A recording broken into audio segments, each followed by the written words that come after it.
Movie ತುಂಬಾ ಚೆನ್ನಾಗಿದೆ, ನೋಡ್ತಿದ್ದೆ ಮೂವಿ. ಇದು ಜಾತಿ ಅನ್ನುವಂಥದ್ದು ಇದ್ರಲ್ಲಿ ಹೊಡೆದಾಡಿಸ್ಬೇಕು ಅನ್ನೋದು ಬಹಳ ಚೆನ್ನಾಗಿ ಹೇಳಿದ್ದಾರೆ, ಖುಷಿ ಆಗುತ್ತೆ.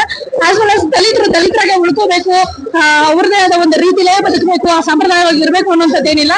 ಅದರಿಂದ ಆಚೆ ಬಂದು ಅವರು ಒಂದು ಒಳ್ಳೆ ಸ್ಥಾನಮಾನಗಳನ್ನ ಇಟ್ಕೊಂಡು ಬದುಕಬೇಕು ಅನ್ನೋದು ಬಹಳ ಚೆನ್ನಾಗಿ ತೋರಿಸಿದ್ದಾರೆ, ಖುಷಿ ಆಗಿದೆ.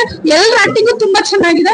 ಇದನ್ನ ಹೀಗೆ ಮುಂದುವರಿಸ್ಕೊಂಡು ಇನ್ನೂ ಹೆಚ್ಚೆಚ್ಚು ಈ ರೀತಿಯಾದ ಸಿನಿಮಾಗಳು ಸಾಮಾಜಿಕವಾಗಿ ಬರ್ಲಿ ಅಂತ ಕೇಳ್ಕೊಂತೀನಿ ಸರ್. ಚೆನ್ನಾಗಿದೆ ಸರ್, ಚೆನ್ನಾಗಿದೆ. ಎಲ್ಲರ ಆಕ್ಟಿಂಗ್ ಚೆನ್ನಾಗಿ ಮಾಡಿದ್ದಾರೆ, ಕತೆ ಚೆನ್ನಾಗಿದೆ, ಹಾಡು ಚೆನ್ನಾಗಿದೆ, ತುಂಬಾ ಚೆನ್ನಾಗಿದೆ. ಕಾಮಿಡಿ ಒಂದು ಜಾನರ್ ಅವ್ರನ್ನ ನೋಡ್ತಾ ಇದೀವಿ.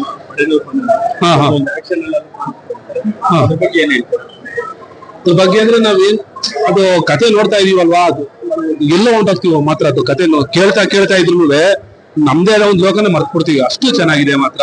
ಆ ಜಾತಿ ಬಗ್ಗೆ ಹೇಳಿದಾರಲ್ಲ, ತುಂಬಾ ಚೆನ್ನಾಗಿದೆ. ಇವರು ಅಷ್ಟೇ, ಮೌನವರು ಚೆನ್ನಾಗಿ ಮಾಡೋದು. ಯಾವ ಸೀನ್ ಅನ್ನೋದಕ್ಕಿಂತ ಅದೇ ಆಂಜನೇಯಂದು ಒಂದು ಸೀನ್ ಬರುತ್ತೆ, ಅದು ಯೋಚನೆ ಆಗೋದು ಯಾರು ಇಲ್ಲ, ಅದೊಂದು ಸೀನ್ ತುಂಬಾ ಇಷ್ಟ ಆಯ್ತು. ಒಬ್ಬ ಹೆಚ್ಚಿಂದ ಲಾಸ್ಟ್ ವರ್ಗು ಎಲ್ಲೂ ಬೋರ್ ಆಗಲ್ಲ, ಸಖತ್ತಾಗಿ ಮಾಡಿದ್ದಾರೆ. ನಮ್ಮ ಪಾತ್ರವನ್ನು ಚೆನ್ನಾಗಿ ಬಂದಿದೆ. ಸೊ ಜನ ನೋಡ್ಬಿಟ್ಟಿದ್ರನ್ನ ಪಿಕ್ಚರ್ ಗೆಲ್ಸ್ಕೊಡ್ಬೇಕು, ದಯಮಾಡಿ ಪಿಕ್ಚರ್ ನೋಡಿ, ಪಿಕ್ಚರ್ ಗೆಲ್ಸ್ಕೊಡಿ ಅಷ್ಟೇ. ಎಲ್ಲ ಪ್ರೇಕ್ಷಕರನ್ನ ಮನೋರ್ನ ಈ ಟೈಮಲ್ಲಿ ಮನು ಇರಬೇಕಾಗಿತ್ತು, ಅವ್ರ ಬಗ್ಗೆ ಏನು ಹೇಳಕ್ ಇಲ್ಲ.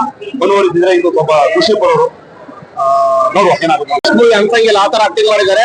ಕರೀಶ್ ಸಾರು ಚೆನ್ನಾಗಿ ಮಾಡಿದ್ದಾರೆ. ಯೋಗರಾಜ್ ಭಟ್ ಮತ್ತೆ ಕತೆ ಮಾತ್ರ ಸಖತ್ತಾಗಿ ಬರೆದಿದ್ದಾರೆ. ಕತೆ ಜಾತಿ ಅಂತ ಹೊಡೆದಾಡೋರಿಗೆ ಒಂದು ಒಳ್ಳೆ ಮೆಸೇಜ್ ಇದೆ ಈ ಫಿಲಮ್ ಅಲ್ಲಿ.